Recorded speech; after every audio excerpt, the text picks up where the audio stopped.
Alright, channel introduction video. It's about the judicial system and how broken it is. Over the years, there's been two parts to this that really destroyed any kind of functional judicial system. The third branch of government, the one that's supposed to make sure laws are really actually enforceable and real. They gave themselves immunity. That was the first disaster. Slowly, but it was incrementally. I mean, first they gave the governors and the sovereigns, as they called them, immunity and the rest of it, and then they finally gave themselves immunity. And so now they can all maliciously violate your constitutional rights. Not just make a mistake, but maliciously, deliberately fuck with you. They can throw you in jail for 10 years and do it on purpose with the only intent to harm you, and there's no way you could sue them. It's just idiotic that they would have immunity to such behavior. It's crazy. Immunity is a nonsense concept. It's that they argue they need it to have judicial independence. Bullshit. They shouldn't be that independent. They should have to conform to some sort of standards, and there's no standards if you give them immunity. All right, and the second disaster in the judicial system is they got rid of the whole thing. I guess it's called peridistasis or something. The whole idea of legal precedent, where you could cite what happened in one case and use that in another case to make the point that, well, this is what the law said here, and this is what the law said on that day, and then a judge would be sort of obligated to stick with what that determination was if nobody overruled it. And they've gotten rid of that. They just blew that up entirely. And now judges can have what are unpublished decisions. They call them unpublished. They're published, you can read them, but they have no meaning as legal precedent. So essentially they're just saying, no, we can treat some people differently and unequally, and it won't mean anything.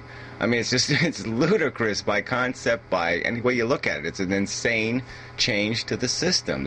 It blows it up. The only thing that gave the legal system credibility was if they let somebody else have a beneficial interpretation of the law, then they'd have to let everybody have that beneficial interpretation. That was the whole friggin' idea. They had to conform it to this 14th Amendment notion and the First Amendment notion that you had this right to regress and that everybody's rights were the fucking same. The laws meant the same thing, whether your name was Joe or Jane, or whether it was Smith or, Simonabad.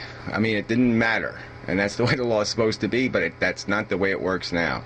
And so now you even have appeals courts that don't have to give you decisions. They can just say, pass. No, we don't really know what to say, so we're just going to say it's okay what the judge did, but we won't explain why it's okay.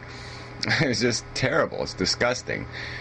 So anyway, I'll get to, I filed 5 or 6 cases in my life, and I'll go through the list of them. And some people have called me names because I did these things, that I fought with these systems, these politicians, and these crooks. And so I'll go through them really quick, just give you the brief and try to remember the basic crap of the decision. So the first case I filed was against the state of New Jersey over cigarette taxes. Okay, so you got to understand that cigarettes are taxed at like 800%. Alcohol is taxed at like 20. So just 20 versus 800. Big, huge difference. Alcohol kills innocent people on the highways, ruins people's lives, does tons of property damages, fucks all kinds of things up. Cigarettes, if smoked in your own living room, are a threat to nobody. You really should have a right to do it without paying 800% tax, the highest taxed substance on earth. So anyway, I filed a case in New Jersey Superior Court claiming that the taxation was cruel and unusual. Okay, that it didn't satisfy 14th Amendment, both state amendments, state constitution or the federal constitution, in terms of being a fairly applied law. Especially when you consider that state sales taxes were applied to the tax. So they were taxing the tax. And so if you say you paid $50 for a carton of cigarettes and say $45 of that was taxes, they would sales tax you on the $45 of tax. And so in essence you were paying most of the sales tax was on another tax, which is just ludicrous. So anyway, and they have all sorts of, when you really read into these state laws, they have all kinds of exemptions. So everything was exempt. All internet purchases were exempt except for cigarettes. The only thing not exempt is cigarettes from state sales tax. And that's how I got caught, because I bought out-of-state cigarettes. So anyway, I just went to the court with that basic argument and the fact that they used the 1950s federal law to secretly pass on my credit card information to the state of New Jersey. And then the state of New Jersey took 8 months to decide to send me a tax bill. 8 months. Okay, they received it. It took them 8 months before they sent me a bill telling me I had to pay tax. All right, so anyway, those were the circumstances. The judge didn't deal with anything. The first mistake he made was this Harvard graduate said he didn't have jurisdiction over federal constitutional issues. Of course they do. Municipal judges can validate your constitutional rights and protect them. So here he graduated from Harvard and he didn't even know that. And that was the premise. He wouldn't allow me to argue constitutional issues. And then in his decision he admitted, that he was wrong and that he does have jurisdiction over those issues, and then made his decision. So he wouldn't let me argue on those grounds, but then he made his decision on those grounds, which was ludicrous. And his decision was nothing. He basically said, to my argument that it was cruel and unusual taxation, his explanation was the state has a right to tax cigarettes. And that's all he said. It has a right. He didn't deal with the word excessive. I had the word excessive taxation in my papers 8 or 9 times. He didn't deal with that word whatsoever. So anyway, I appealed the case to the appeals court in the state of New Jersey. They gave me no decision. So they cited all these complaints I made. They didn't address one single one, and they just had a little one-paragraph statement saying we affirm what the judge did in the lower court. And even though there's all these, and what they did was even worse, is they had this tax amnesty plan that they extorted you out of court with. They said if you don't let go of your legal case against the state, you will have to pay a 25% penalty on what you owe the state in back taxes. And so they're basically saying, yeah, if you don't admit you're wrong, we're going to increase the punishment. I mean, you can't do that in court. You can't say that to a murderer. Say, well, if you don't say you're guilty, if you don't do what us inquisitors say and admit your guilt, we're going to add another 5 years to your sentence. I mean, it's not legal.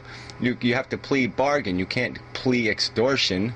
And so anyway, they got away with all that shit, though. So anyway, I went all the way to the Supreme Court. I filed the papers anyway. They didn't do anything because they can ignore whatever they want.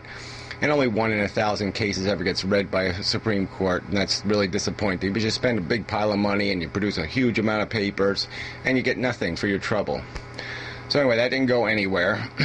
Then I filed a case against my local town government regarding access to public documents. We had this law passed in New Jersey, the Open Public Records Act. They were supposed to make all this information public where you could access it and get it easily. And they were doing ludicrous things. They're charging $1 per page for documents, to copy a document. We know in the modern era there's no excuse for $1 per page.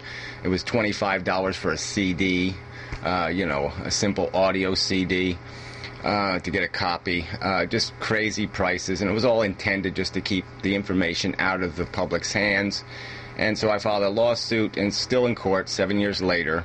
And in the meantime, I've had council members actually say at council meetings that renters don't have any right to speak at a council meeting. You see, because they don't own property, they're not allowed to speak at a council meeting in the public comment portion.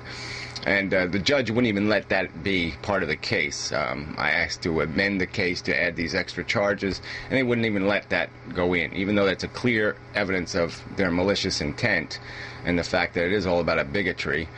They wouldn't even let that in the case. So anyway, then the town got into the public access business, created a public access channel, but wouldn't allow my content on the channel.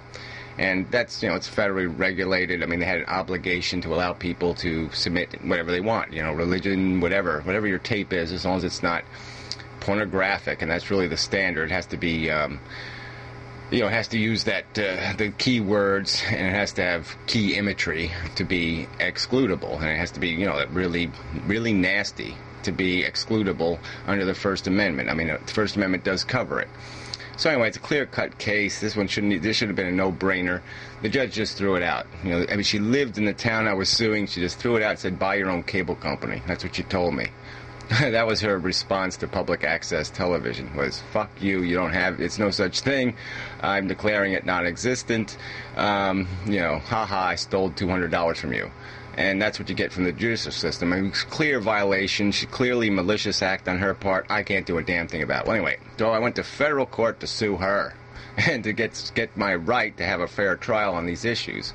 So the first complaint I filed in the federal court, the judge threw it in the garbage. Another $300 down the drain. He just threw it in the garbage. No one even responded to the case. He just dismissed it without even, you know, nothing. I file it, he just throws it in the garbage. So then I add him to the lawsuit. So I'm suing that federal judge plus the other state judges that screwed me. And so the next judge, he actually pays attention because obviously he doesn't want his name on the next case. You know. So at least he was at least honorable enough to file a decision. He said, yes, all the judges have blanket immunity. They can do whatever they want. They can maliciously destroy your constitutional rights. And under the 11th Amendment, apparently somewhere in the 11th Amendment, it says you have no rights as a citizen. Sovereigns are all immune. They can kill you. They can fuck with you. It doesn't matter. You can't sue one. And I don't read the 11th Amendment. I don't see any of that in there. But that's what the judge says. That's what it says.